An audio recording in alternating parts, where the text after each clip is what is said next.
हम सब श्री कृष्ण की बचपन की लीलाएं जानते हैं और साथ ही साथ जानते हैं महाभारत में मिला ज्ञान। पर क्या आप जानते हैं कि इसके साथ साथ हमें एक और कहानी जाननी चाहिए।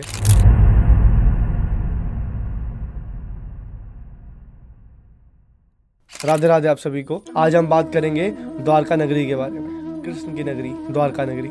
आप सभी के मन में कभी ना कभी तो ये सवाल आया होगा कि मथुरा वृंदावन को इतना प्रेम करने वाले और उनको इतना प्रेम जहाँ से मिला, श्री कृष्ण को द्वारका नगरी क्यों बसानी पड़ी, क्यों उनको अपने जन्मभूमि को छोड़कर द्वारका नगरी जाना पड़ा। तो अब सवाल ये है कि द्वारका नगरी बसने का कारण क्या था। द्वारका नगरी बसने का कारण था जरासंध कंस का दामाद, उनकी दोनों बेटियों से विवाह करने वाला।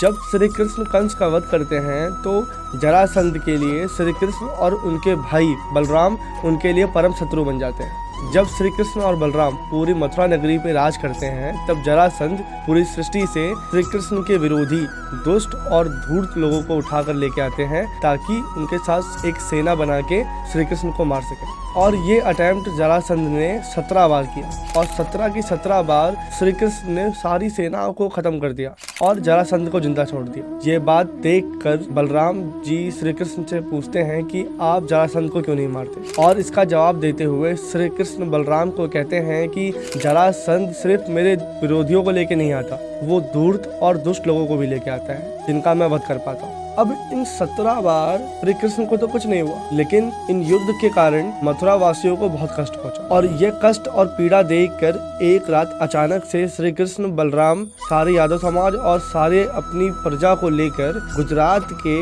एक तट के किनारे चले जाते हैं, जिसको हम कुशस्थली के नाम से जानते हैं। आज के समय में आपने कुशस्थली के बारे में शायद ना सुना, लेकिन द्वारका नगरी को पहले कुशस्थली भी बोलते थे। पौराणिक कथाओं के अनुसार महाराजा रेवतक द्वारा समुद्र तट पर कुश बिछाकर यज्ञ करने के कारण इस जगह का नाम कुशस्थली पड़ा। हरिवंश पुराण के अनुसार जब ये कुशस्थली उजड़ जाती है तब श्री कृष्ण मायासुर और विश्वामित्र को आदेश देते हैं कि आप इस जगह पे एक नई दिव्य नगरी का निर्माण करिए, और इस दिव्य नगरी का नाम पड़ता है बाद में द्वारकाधीश। कहते हैं इस दिव्य नगरी में विशालकाय सभा मंडप थी और समुद्री व्यापारियों के लिए बंदरगाह भी था। इस दिव्य नगरी में सोना, रजत और रत्नों के साथ साथ 7 लाख महल भी थे। तो आप इन बातों से ही पता लगा सकते हैं, इस इंफॉर्मेशन से ही पता लगा सकते हैं कि ये नगरी कितने दिव्य और कितनी विशाल थी।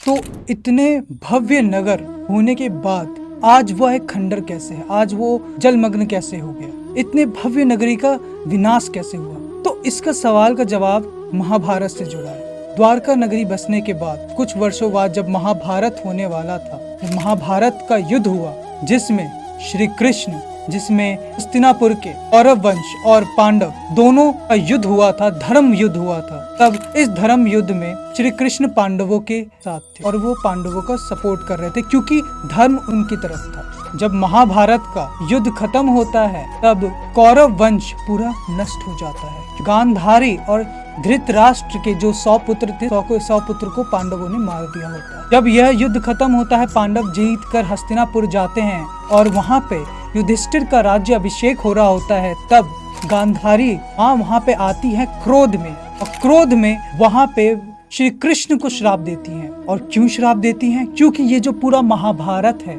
इस महाभारत के रचयिता श्री कृष्ण है। वहाँ पे हर कोई जानता है इस महाभारत के और इस धर्म युद्ध के रचयिता श्री कृष्ण है। तो यह जानकर गांधारी माँ ने कृष्ण जी को यह श्राप दिया, जैसे उनके सामने उनके वंश का अंत हुआ वैसे ही श्री कृष्ण का जो यादव वंश है उसका भी अंत होगा। श्री कृष्ण ने इस श्राप को खुशी खुशी स्वीकार करा और अपने द्वारका नगरी चले गए। 36 वर्षों बाद गांधारी माँ ने जो श्राप दिया था उसके पूरा होने का दिन आया। तो उस वक्त श्री कृष्ण एक पेड़ पे बैठकर अपनी मुरली बजा रहे थे, बांसुरी बजा रहे थे। एक शिकारी वहाँ शिकार कर रहा था, तो शिकारी को दूर से ऐसा लगा कि वहाँ पे एक हिरन है। तो शिकारी ने अपने जो तीर है जिसमें जहर लगा हुआ था उसने वह उस पे चला दिया, लेकिन वह तीर जाकर श्री कृष्ण के अंगूठे पे लगा। फिर जब शिकारी वहां आता है, जब देखता है कि उन्होंने श्री कृष्ण को मार दिया है, उन्होंने गलती से श्री कृष्ण के ऊपर बाण चला दिया है, तो श्री कृष्ण ने कहा कि यह नियति है। नियति कि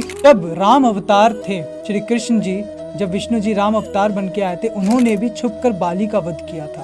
और बाली पे बाण चलाया था, बाली का वध किया था, तो वह उसी का ये नियति है, ये टाइम जो हम कहते हैं ना, कर्म हर एक का वापस आता है। उसी तरह श्री कृष्ण और भगवान के भी कर्म वापस आए हैं। इस कर्म के चक्र से भगवान भी दूर नहीं होते हैं। तो यह चक्र चला और यह इस बार जो वो शिकारी था वो बाली का ही नरजन्म था और उसके हाथों श्री कृष्ण को बाण लगता है और वो वापस वैकुंठ धाम चले जाते हैं। श्री कृष्ण जैसे ही वैकुंठ धाम जाते हैं उसी वक्त ये द्वारका नगरी जलमग्न हो जाती है और वह समुद्र में डूब जाती है। आज हम जो गुजरात में जलमग्न हुई द्वारका देखते हैं वह श्री कृष्ण की द्वारका है और हम इस इतिहास को देख रहे हैं कि कैसे यह बहुत ही सुंदर द्वारका और बहुत ही प्यारी द्वारका नगरी जहाँ पे धन वैभव सब कुछ था वो कैसे नष्ट हो गया। तो इसी के साथ हम इस वीडियो को यहाँ पे अंत करते हैं। अगर आपको यह वीडियो और यह इन्फॉर्मेशन अच्छा लगा तो please subscribe our YouTube channel ritual talks और साथ ही साथ में हमारे इंस्टाग्राम पेज भगवद गीता ज्ञान को भी